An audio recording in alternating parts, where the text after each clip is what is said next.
Hi guys, I'm back with some more pre-K activities you can do this week and some more facts about our science for day 6.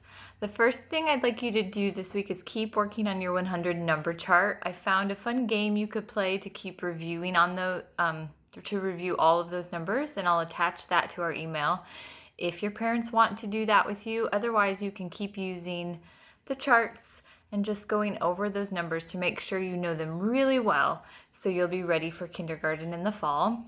Another thing you could do is look around the house and see if there's anything that you have 100 of. I don't know what that might be. Maybe food, Cheerios. Outside it could be rocks and sticks. Legos, other small toys, maybe books. Try to see something that you know you have a lot of and gather them all and count them for fun. So that's something you could do for math over the next couple days. Keep keeping your calendar. Make sure you know what day it is. Fill in the date. Keep filling in your pattern. Keep counting by 5s and 10s and doing those morning exercises. For phonics, keep reviewing your phonograms. I did a video with all of them. If you need to review them by looking at the video, you can do that. Handwriting. We haven't done much of that since we've been out of school, but we did a lot of work on cursive. If it's something you want to do, I'm going to attach our cursive chart to the message. So if one of your parents wants to print that out and you'd like to just work on a few of them, the ones that you know really well would be the clock face letters, A, C, D, O, G. You know how to do them. We went over them a whole bunch. You always start on the baseline. You go up and around to the 2 o'clock, back to the 10 o'clock, back down, and they all end a little bit differently, but you know that. Make sure if you do that and you're doing your handwriting that you're saying the letter sound as you're writing the letter. That's just something extra. You absolutely don't have to be doing that, but if you want an extra activity to do this week, that's something that you could work on. I'm going to bounce over to science. We're still on day 6. So last week we talked about human body and our senses. Seeing, hearing, smelling, tasting, touching. So we're going to talk a little bit about something that has to do with touch. The largest organ in our body is actually not inside, it's outside. It's our skin. Skin covering your whole body. Skin is so important. Guess what would happen if we didn't have it? It wouldn't keep our muscles and our bones and our insides in. Skin is so important. It does things like protects our bodies. It repairs cuts and burns. It helps to keep our bodies at the right temperature and allows us to have that sense of touch that we talked about last week. Skin is really neat. There are some fun things you can do. You can trace your hand and then cut it out.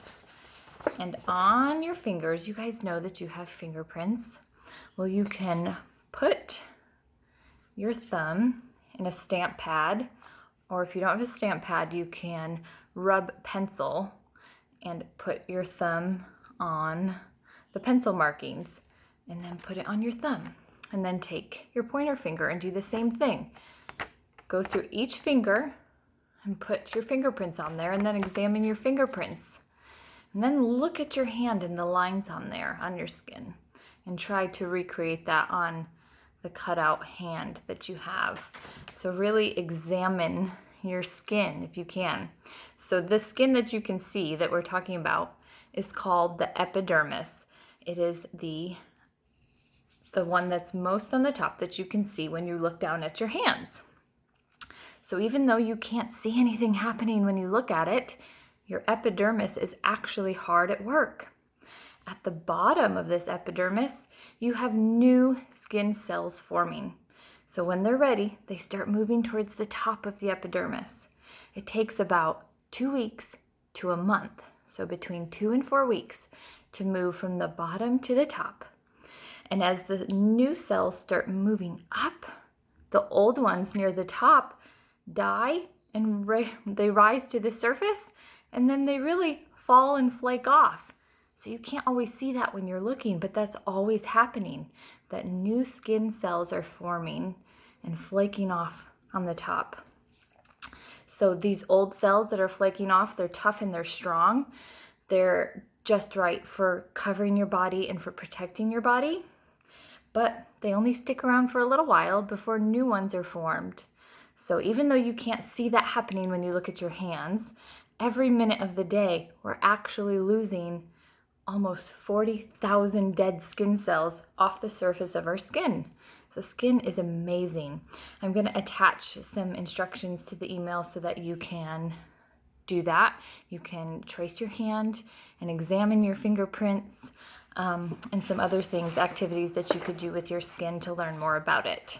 So I wish we were doing that together in class, but since we can't be there together, hopefully you can do some fun things to investigate it at home.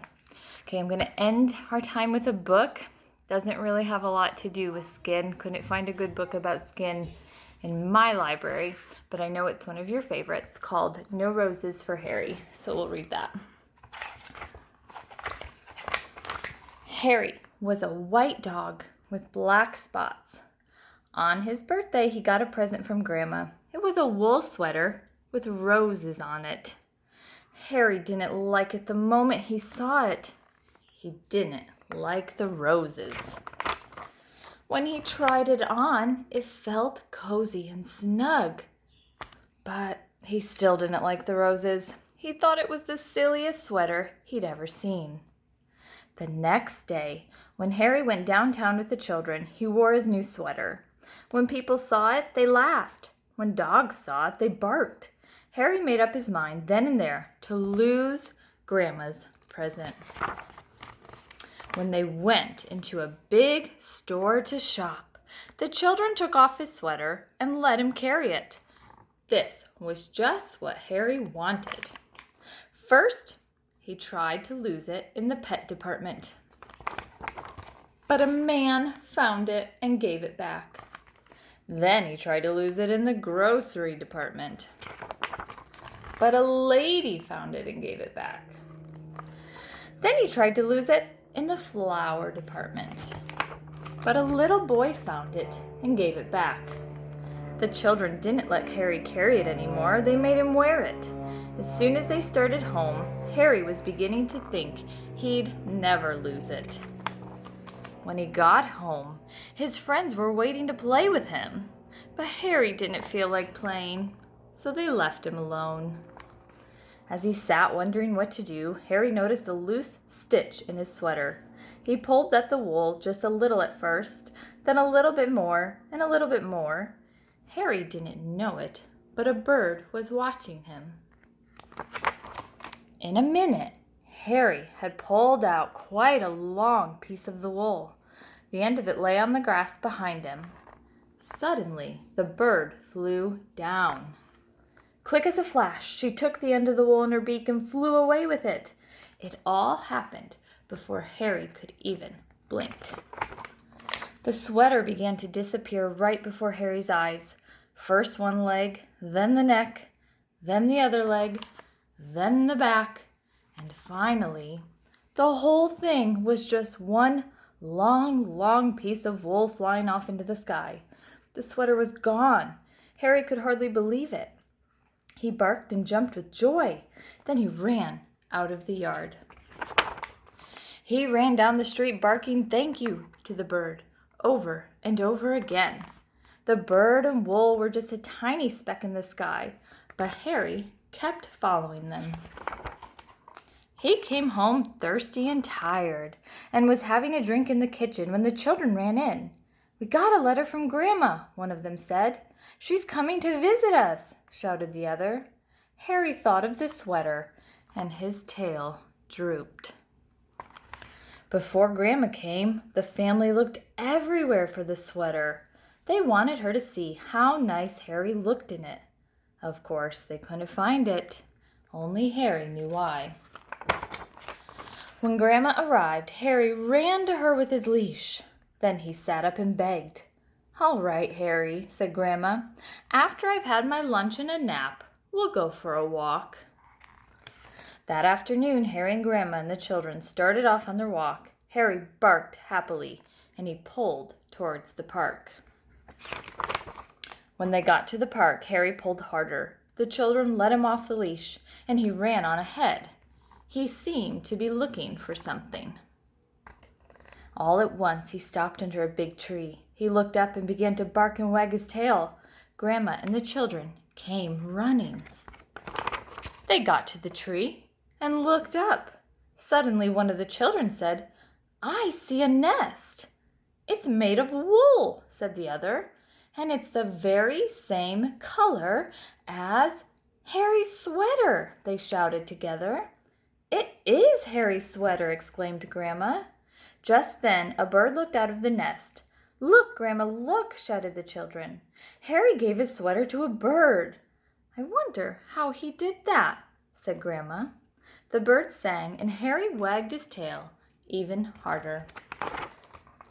At Christmas, Harry got a present from Grandma. It was a new sweater. Harry liked this one very much.